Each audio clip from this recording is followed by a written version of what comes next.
لله رب العالمين، والصلاة والسلام على أشرف الأنبياء القاسم محمد وعلى بيته الطيبين الطاهرين. يوم أمس كانت هناك ضربات استباقية ناجحة جدا لطيران الجيش وقيادة عمليات الفرات الأوسط، بالتنسيق بين هذه الوحدات المهمة. تم عملية إنزال ناجحة في منطقة عنق الرزازة مع الحبانية تجاه عملية الفلوجة، وكان هناك تجمعا لزمر داعش الإرهابية.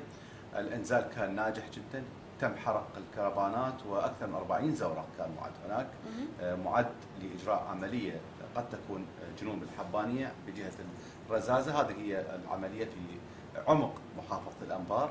العملية الأخرى الثانية هناك معلومات استطلاعنا ومحطاتنا المتقدمة، الحشد الشعبي المتقدم الموجود في النخير.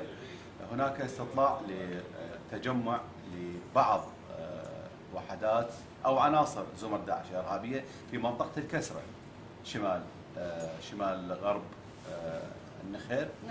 وتم ضرب هذه العناصر وتدميرها تدمير كامل من قبل طيران الجيش وقيادة عمليات فرات الأوسط التي كان لها دورا فاعلا كذلك، والحشد الشعبي الذي كان هناك بإنجاح هذه العملية.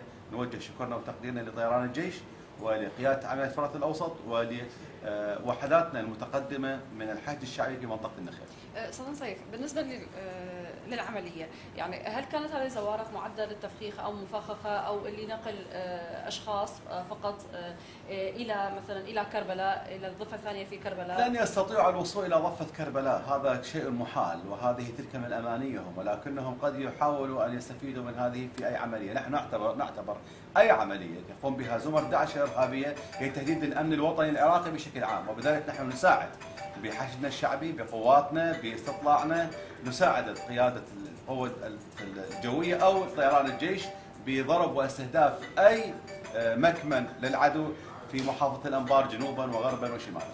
يعني الخبر كان هو إنزال، نعم. تحقيق إنزال، هل تحقق عبر هذا الإنزال اعتقال عدد من لا، كان تدمير الوحدة الموجودة هناك.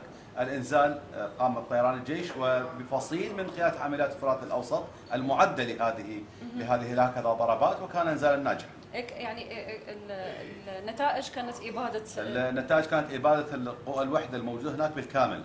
نعم. طيب، يعني اليوم هل أصبحت هذه المنطقة هي تشهد فراغ أمني بعد هذه العملية؟ كلا، هذه المنطقة هي خط أحمر لأي تحرك من زمر داعش الإرهابي. نقول لهم حيثما تحركتم في صحراء وبادية الأنبار في هذه المناطق جنوب الأنبار باتجاه العاملة الفلوجة أو باتجاه النخيل أو باتجاه أي منطقة أخرى كانت، فأنتم ستكونون هدفا واضحا وسريعا ينقض عليكم من قبل قواتنا أو طيران الجيش أو الحشد الشعبي. بعد هذه العملية هل تم إشغال هذه المنطقة بالعناصر الأمنية للمحافظة على أمن هذه المنطقة؟ هذه المنطقة مرصودة بالكامل. نعم. وأنا أؤكد مرة أخرى أي تحرك لزمر داعش في تلك الصحراء سيكون هدفا كما كان يوم أمس هدفا لإنزال أو انقضاض لطيران الجيش عليه. شكرا جزيلا.